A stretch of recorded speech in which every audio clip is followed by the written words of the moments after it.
If upfront the customer indicates that they're probably not going to get approved, then if indeed they don't get approved, it's really not a surprise. That actually should be an application that as a sales associate you have no reservation or hesitation taking that application, because it's really no surprise. It's not bad news. It's, yeah, this is what we expected, but let's look at the other options that you have to pay today. I think most sales associates get really scared because they're afraid that the customer is going to be upset, and that's almost never the case. If a customer is not approved for credit, they probably knew that they weren't going to be approved for credit coming into it. I always suggest to the salespeople that I work with to never use the word decline, because decline is a very negative word.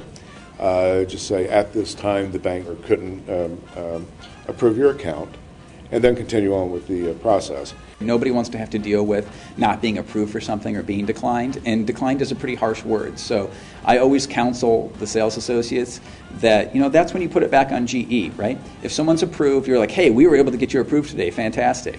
If the person was not able to approved, hey, unfortunately it doesn't look like GE was able to approve you today. The most important thing is that you're not making a big deal out of it. And if you don't make a big deal out of it, the customer's not going to make a big deal out of it either.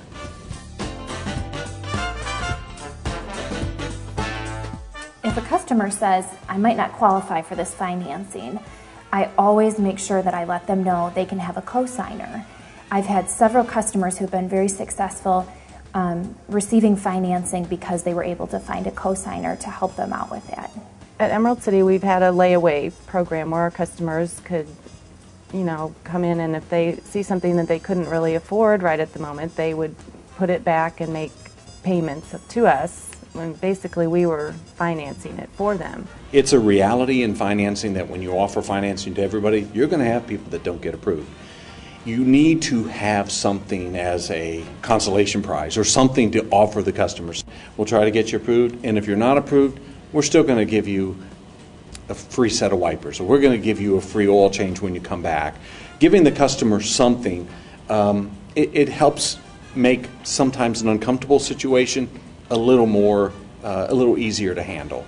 Thanks for watching. Now keep the momentum going by accessing Real Talk webinars, best practices, and associate training tools that you can start using right away. In the coming weeks and months, you can return to the Real Talk site to view both current and past topics. We hope you'll also join in on the conversation by sharing your tips, ideas, and best practices. Real Talk, ideas worth talking about.